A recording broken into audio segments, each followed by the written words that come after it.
સેવા સદભાવના વૃદ્ધાશ્રમ આશ્રમમાં અહીં હોપ કંપનીમાંથી જિગ્નેશભાઈ બ્રશ, કોલગેટ અને સાબુ આ બધા ગરીબોને વિતરણ કરવા આવ્યા છે. ખૂબ ખૂબ સરસ કાર્ય કરે છે અને દર વર્ષે દર મહિનામાં 1-2 વાર અહીંયા એ દાન કંઈ ને કંઈ દાન કરે છે.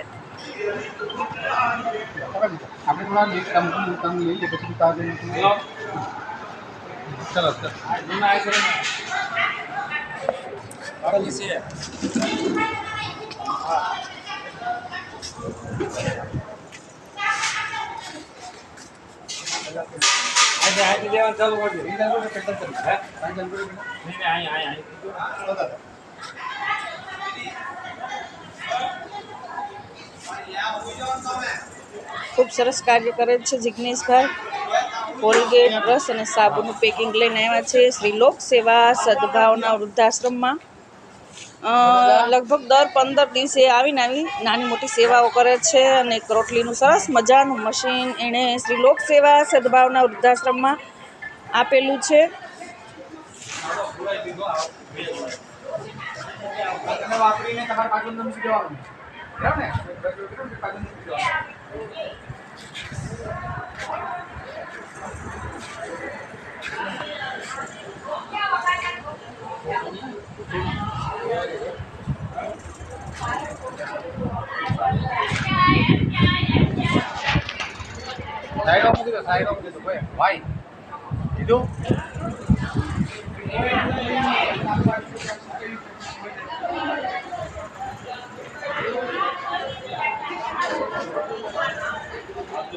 સર, કેવું લાગે છે અહીંયા આવીને આશ્રમમાં આવીને? અમારે ગુણવંતભાઈ સાથે એકલો દિલનો નિસ્તો બની ગયો છે કે કન્ટિન્યુઝ અમે સેવાઓ અહીંયા ચાલુ રહે, કન્ટિન્યુઝ અમે આવીએ છીએ. જે જરૂરત છે, જરૂરતમંદ લોકો છે અહીંયા. ગુણવંતભાઈ જેવું કામ મારે ખ્યાલ છે આજે સુરતમાં કોઈ જ નથી કરતું, જે આવા લોકોને લાવીને અહીંયા રાખે. જો રોડ ઉપર હોય છે, ખાસ કરીને મંદિરના લોકોથી લઈને ગરબા વિહોણા લોકોને અહીંયા લાવીને રાખે છે. આજે કોણ છે, કોને પડેલી છે ઇન્ડિયામાં, એ જે કામ કરીએ ગુણવંતભાઈને તો દિલથી અમે સલામ કરીએ છીએ. અને એમની કામગીરી જોઈને અમને દિલથી એમ થાય કે ભાઈ આવા લોકોને મદદ કરવા જોઈએ. અમે ખાસ કરીને જેટલી પણ એટલી ટ્રાય અમે કરીએ મદદ કરવા માટે. ગુણવંતભાઈને અમે કોન્ટેક્ટમાં રહીએ છીએ. ગુણવંતભાઈ શું જરૂર છે અને ગુણવંતભાઈ જે જરૂર એવી વસ્તુઓ જ મંગાવે છે. એ પણ એક ગુણવંતભાઈની ખાસિયત છે કે એવું નથી કે લાવ નથી કરતા. જે જરૂરિયાત છે એવી વસ્તુ માટે જ ખાલી આગ્રહ કરે છે કે આ વસ્તુની જ જરૂર છે અમને. એટલે એ માટે બી ગુણવંતભાઈનો દિલથી નમન છે. Thank you so much. Sir, બીજું એક કે હવે પબ્લિકને તમે શું કહેશો કે શું કરવું જોઈએ આજના જમાનામાં આ વૃદ્ધાશ્રમ માટે? વૃદ્ધાશ્રમ માટે કરતાં હું તમને આ જે છે ને, આ વૃદ્ધાશ્રમ કરતાં બી આ એક વસ્તુ ઘર વિહોણા લોકોને રાખો એ બહુ મોટી વાત છે. ઘર વિહોણા લોકોને રાખવા એ એટલે ઘણી મોટી સેવા કહેવાય.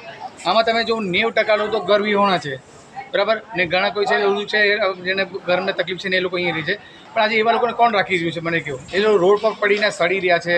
આ ગુણભાઈ જાતે જાય છે, ગાડીમાં પોતે જાય છે, પોતે ગાડીમાં બેસાડીને એ લોકોને લાવે છે અહીંયા. એ લોકોને નવડાવે, રેડી કરે, તૈયાર કરે. મેડિકલની જરૂર છે તો હોસ્પિટલ લઈ જાય છે. એટલી બધી કોણ સેવા કરે? આજે પોતાના સગાવાળા નથી કરતા, એનાથી વધારે ગુણભાઈ રાખી રહ્યા છે અને બહુ સારી રીતે એ લોકોની દેખભાળ કરી રહ્યા છે. એના માટે દિલથી એમને હેડ્સ ઓફ છે. બહુ દિલથી આશીર્વાદ મળે એમને.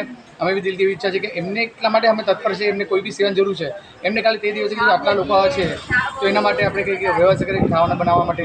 તો અમે તરત જ એક જ એમને કીધું ને 2 દિવસમાં જ એમને રોટલી બનાવવાનું મશીન અમારા તરફથી તરત જ કરી દીધું કે નહીં, જ્યાં જરૂર છે એવા જગ્યા પર આપવાનું. તો એવી ખાસ કરીને ગુણવંતભાઈની જ્યાં અમે એમને એટલો વિશ્વાસ છે ગુણવંતભાઈ પર, એટલે તરત જ અમે હા પાડી દીધી. અમે બી હજુ પણ અમારી સેવા કરીએ. બધા લોકોને જ્યાં જરૂર છે એવી જગ્યા પર લોકો બી આહ્વાન કરીને તમે એવી જગ્યા પર સેવા આપો.